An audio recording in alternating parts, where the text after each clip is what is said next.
Hi. If you are somebody who grew up in an enmeshed home, that's going to mean that you were never given a set of implicit nor explicit boundaries from your parental figure.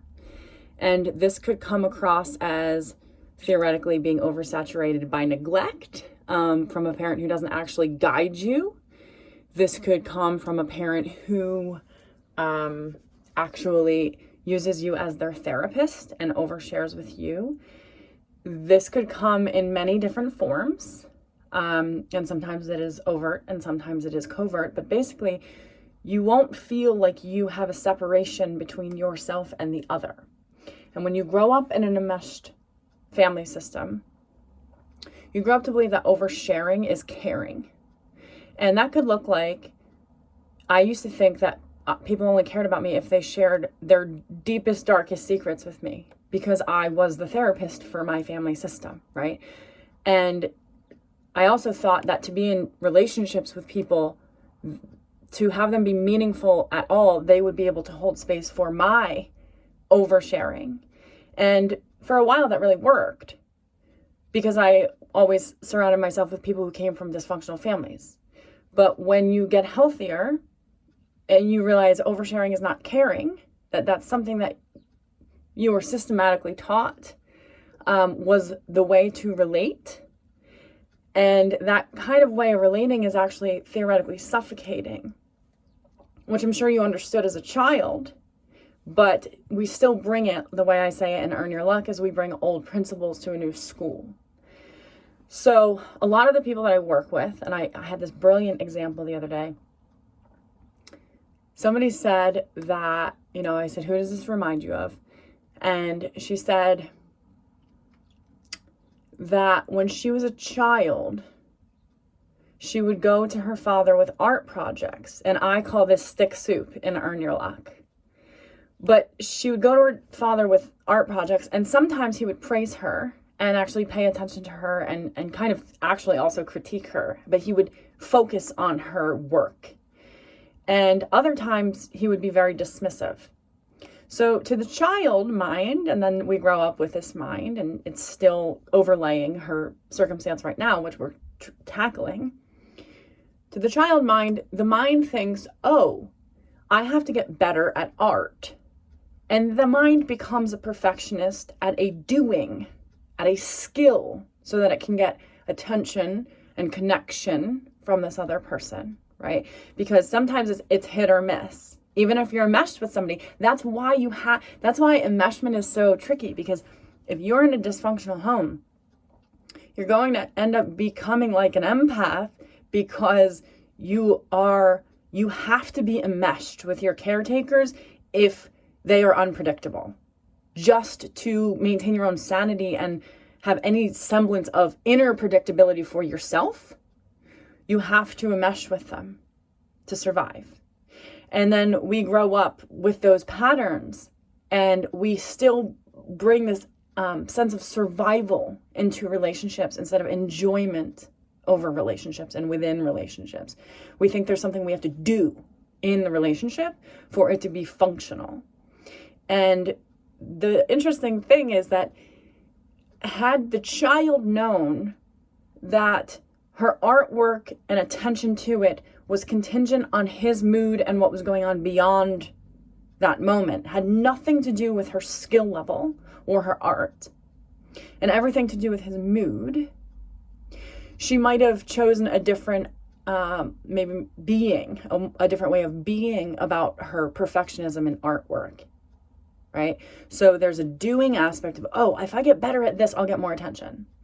And then these people grow up to be perfectionists, and they expect a little bit because that there was that ambivalence of you're on a pedestal here and then you're nothing here in their relationships or their work, can become perfectionists and expect that if they're not actually here on this theoretical pedestal for relationships that they're in, that other people don't care about them. Or that they're actually bad, they're doing a bad job if they're not put on a sense of, oh yes, your artwork is amazing, honey, I see you, and you're doing a great job all the time. right? That's what they're searching for and they're doing. So, when it comes to healthy people, and see, somebody did it to me the other day. I don't want to be on your pedestal. That's a hard fall. I don't want to be on anybody's pedestal. People put me on a pedestal, I immediately am like, yo, I'm on the ground. Like, don't do that, because it's mentally fucked up to put somebody on a pedestal, because they will always fall or you will always cower, right? And either way, it's bad. So when people come to my channel and they put me on a pedestal and then all of a sudden I say something that they don't like, or even if I'm just on the ground and I say something that they don't like and they're like, I'm unsubscribing, like, cool, bro, just do that without having to like shame somebody or like drop them, right? Like, there's no need for that drop. You could just walk on the ground your own little way, right? So in healthy relationships, there is a sense of everybody's on the ground together. But people that I work with, because there was no explicit boundaries for them, it's hard for them to receive boundaries, especially if they're not coming from a place of somebody putting them here, right? So a lot of people I work with, and this is something I definitely have had to work through in my life and still is a practice. When somebody sets a boundary, even if it's just a boundary and they love you and they're sharing the information with you because it's going to actually help your relationship prosper with them or help the thing that you're doing or being prosper, it can feel like rejection and punishment. It can feel like rejection if somebody has a boundary where they don't want to overshare with you and you're like, oh wait, do you not love me? Right? It can feel like rejection if somebody says, hey, do it this way next time. And you go, oh, I'm bad. I didn't know I was doing it bad, right?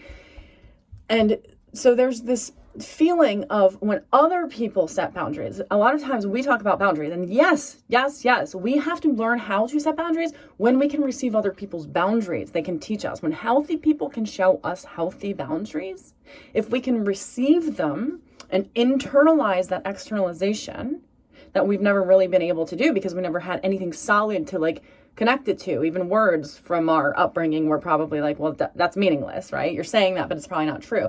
So when healthy people set boundaries with us, it can feel really like we are being rejected, like we did something bad, because likely boundaries were only set when you were bad. They were not set as a preliminary structure.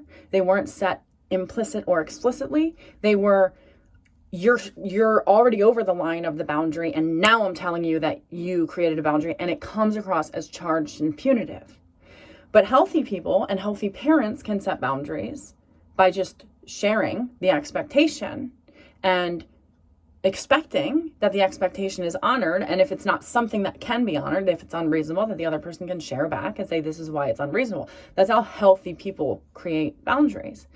But a lot of us feel very, oh my God, this person set a boundary with me, I'm bad, right? And then I did the nail biting thing, I'm bad, this must mean I did something wrong.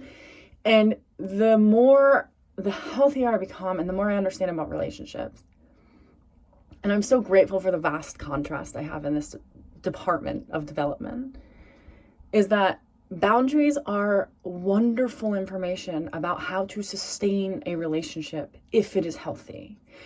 I cannot even begin to tell you how many friends I have lost from setting a boundary that was, and I didn't even set them until it was so far beyond that it was like any healthy friend would have known, or you think, right? We think, oh, this person is supposed to understand me, right? This is somebody who grows up in enmeshed relationships. They go, oh, you're just supposed to understand. That's how relationships work, right? There's this implicit thing. You're just supposed to read my mind. But the true thing is, the boundaries that I've set were pretty far out, and could have definitely been set earlier, and it would have been a more sustainable situation. But also when I did set them, it's unbelievable how many people I've lost from just saying what it is that I need. Holy shit. Stacy has a need after like giving everybody all these things all of this time. And now she's the selfish one. She's creating a boundary. I am so grateful to have that weight off of my shoulders. I'm so grateful to not be interested in inviting any of that kind of relationship in my life anymore. I would much rather be alone, right? So, but in interfacing with the outer world, a lot of times we have to set boundaries, and we have boundaries that are set in our direction. And it's so nice. It's really weird when you can actually receive a boundary and feel like, okay, this isn't a punishment. This is a celebration of our relationship, and let's figure it out together. Because then you know distinction in relationship. Then you know the self. In a healthy relationship, you're not going to be enmeshed and have to constantly be, this clone of another person emotionally and energetically to feel connected to somebody. You will feel like, I'm here and they're here and we're connected, right? So that distinction and those boundaries, when you can receive them from somebody else and not say, oh, this is a punishment toward me, but really like, oh, because here's the thing, I'm a mother. Weather is violent, right? The earth has a way of disciplining without shame, without that sense of taking it personal, right? And as a mother, setting boundaries is necessary, right? Because I'm raising my children to be functional children on their own. I'm not raising them to be functional children in my house for the rest of their lives, right? So teaching them how to create and receive boundaries is really necessary. And it's not punitive, though it is consequential. So a lot of us think every boundary is a punishment. And as a mother, when I can direct something differently, even with the dog, right? We have this new puppy and he jumps, he likes to jump. I don't say a word and I push his head down, right? And I just claim space. That's all that there is to it. I'm not punishing him. I am claiming space and creating a territory for myself that once he gets, he's going to honor, and it's going to be so much better for our relationship because he understands what is necessary for us to work as a system that's actually smooth. So I'm not punishing him into submission, but I am helping him submit to the system so that he prospers within it. Because if I didn't do that and he was a bad dog, I would be really pissed. He'd be pissing on my shit. And then I'd be like, I have to get rid of this dog, right? So the way that healthy relationships function is through boundaries. And when somebody puts their hand out to us, right? We're like, you're going to stay right there. It can feel like rejection. They're like, whoa, they don't like me. They're pushing me away. And what I want you to get is that a lot of times that information is valuable if you actually want to be in a relationship with that person, right? Because they're just saying, this is just right here. That's it. You stay right there. I'm going to be here. If you come closer, I'm going to have to back away. I'm not going to do that relationship thing with you, right? And yeah, you'll lose a bunch of people setting boundaries. Congratulations. It's wonderful. And you will feel a little bit of sense of self-loss when somebody creates a boundary with you. And what I want you to understand is that is a gain for the self if the self wants to be in relationship with that other person, right? And it can be tricky. It's never going to feel good to if you're used to only getting boundaries set to you punitively. It's never, your nervous system can calm from that, but your mind's probably always going to default to some sense of shame. Oh, they had to set a boundary. I made them do it, right? That was a big one. My mom would say, you made me do this. I still have that when somebody sets a boundary. I made them do that. I did something wrong that made them do that, as if I'm cowering and they're above me. Instead of, oh, got it. You're right there. I'm right here. We're on the ground. You set your territory, right? I'm not below you. I'm not in the gutter trying to climb up to you. This isn't about you. This isn't even about me. You're there. I'm here. And the way that we can actually walk beside each other, just like me with the dog, is to set functional system boundaries and to receive functional system boundaries, right? So and I really do want to, this is a very fine line, because some people will set boundaries with you and they're really pushing you away. And it would be obvious to me, but it might not be obvious to you. You might be confused, right? Some people will set boundaries as a demarcation instead of a way through, right? So in grad school, we learned this as like, you can have, if you have 2 lines on the road, you can't pass, right? That's a rigid boundary. And if you have 1 line on one side, that's like, you can go in and out, you can pass, whatever. And if you have just the ... on the road, I don't know how you guys do it in other countries, but in America, we have like if you're in the passing lane, if there is, you know, a line that has dots in front of you. And a healthy relationship is a relationship that can pass through those dots, right? Rigid relationships, you can't pass anything. But a diffuse, there wouldn't be any dots on the road. So here, right? Like, so to have a meshed boundary, there's no dots on the road. You're just driving everywhere. There's no direction there. But when you have the lines, you can pass through, you know where to stay on the road. They come into you, you come into them. When there's the rigidity, obviously you can't cross paths energetically with that sense of rigidity. So boundaries are just lines in the road that help you stay in your lane and actually know your lane, know what lane you're supposed to be in, and know what lane they're supposed to be in, but that they can give you a pass through, right? Or you can give them a pass through. That's all boundaries are. They prevent accidents, okay? And they're visible to help with that. But when you have enmeshed boundaries, which means there's no lines on the road, both of you can go anywhere and you can crash into each other, you can reverse into each other, blah, blah, blah, blah, blah, right? You get it. So boundaries are not punishments. You are not bad if somebody has to set a boundary with you. Oh my God, perfect example. My daughter comes home crying the other day. I could tell something was off beyond just like had a consequence happen by me. And then she bugged out. And I said, well, you don't like get in trouble at school, so why are you bugging out?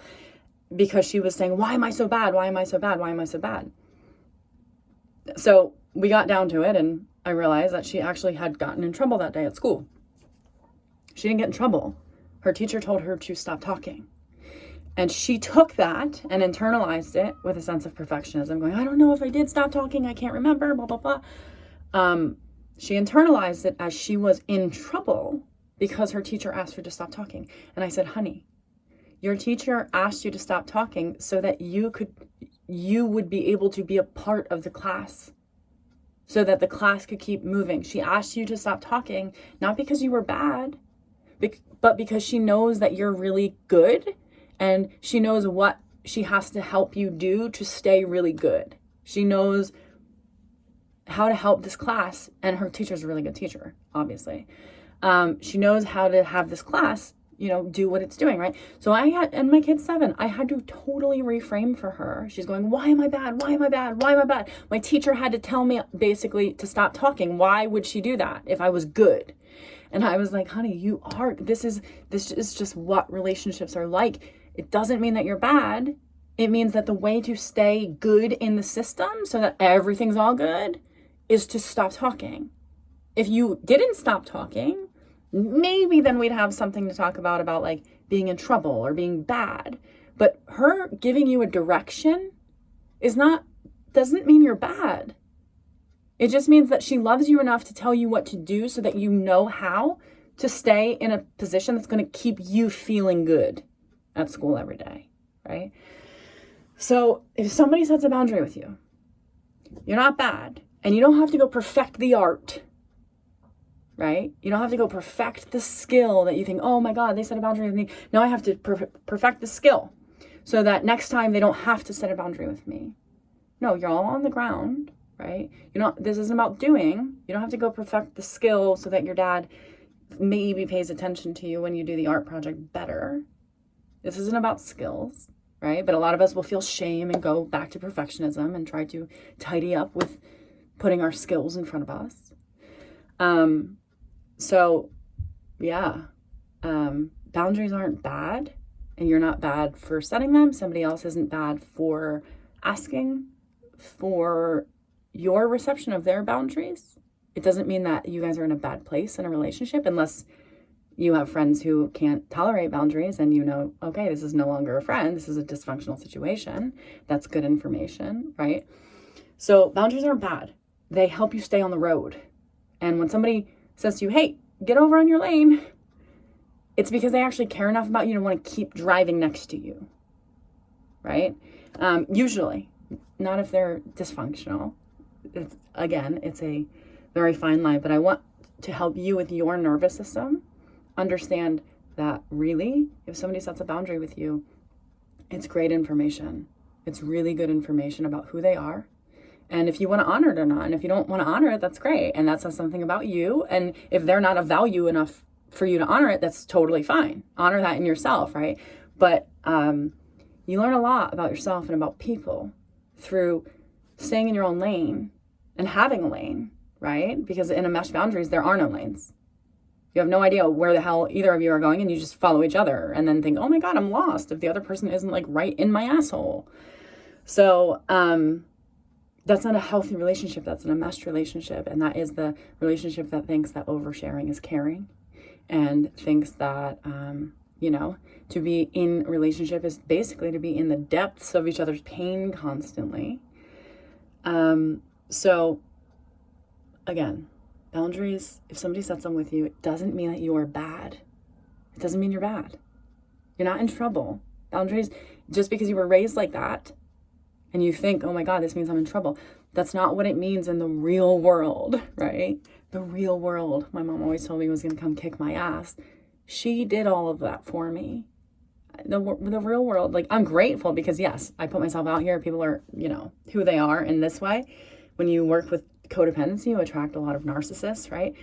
And again, flip-flop, same. But she did that for me. She thought the world's going to punish you, so let me teach you that first. But that's not what the real world does. The real world just shares themselves, and you can choose to honor it or not. But back in my childhood, you weren't allowed to honor yourself. Like, nobody was, right? So I learned that boundaries would be bad and mean that I was bad if somebody set them, and that I was bad if I set them. That's not what it means. It's just two lines on the road. That's all. It just helps prevent accidents.